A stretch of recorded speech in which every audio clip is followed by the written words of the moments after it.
Stories about giants aren't exactly rare, but this is one of the few ones where the giant had two heads.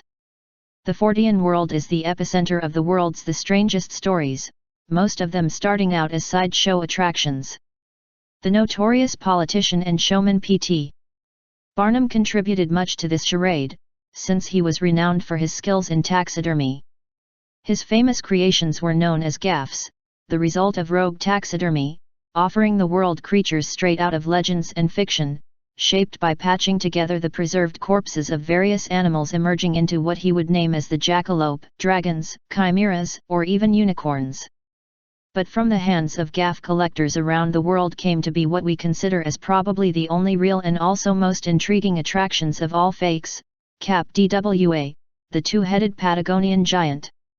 Although he was over 12 feet tall and had two heads, Kap Dwa was captured in 1673 by Spanish sailors and kept captive in the bowels of their ship. The Spaniards' constant whipping and pummeling determined him to attempt an escape, but during the battle ensued, he was killed with a pike through his chest.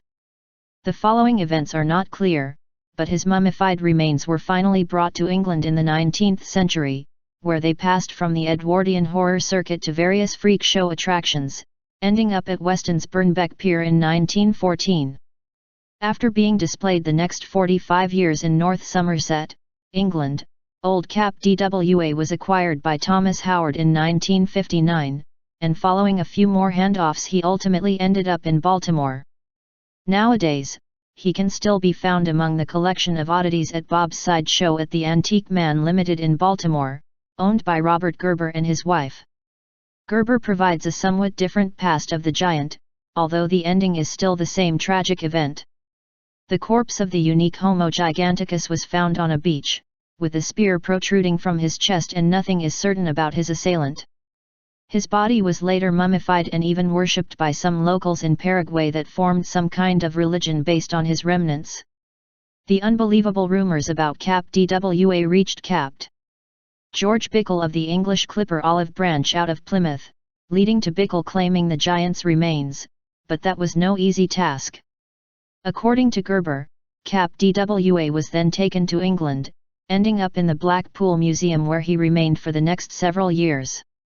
Only then was his body eventually embarked on the journey back to Baltimore, Maryland.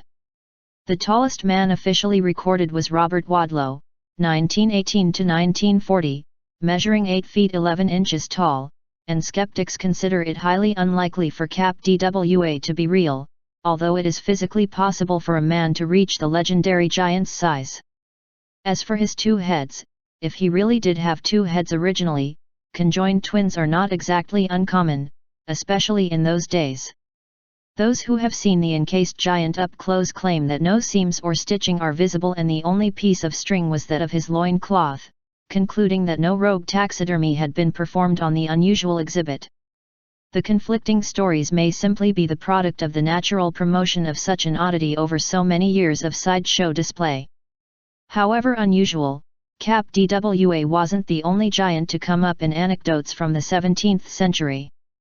Dutch Captain Sebald de Weert, 1567–1603, described an incident where he and his crew witnessed members belonging to a race of giants. While passing through the Magellan Strait, de Weert saw 7 unusually large rowboats menacingly approaching their ships. The boats were allegedly manned by naked giants with reddish-brown skin and long, red hair. Their stance and demeanor were aggressive, determining de Weert to steer clear of them. There are also several documents from the same time period attesting the existence of giants.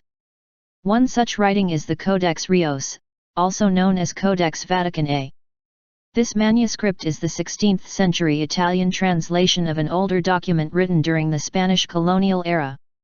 The script features an intriguing full-page illustration of several Aztec warriors overcoming and executing a gigantic man.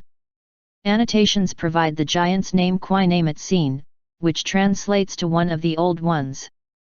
This account and many others support the theory that the American continents were once home to an ancient race of red-haired giants.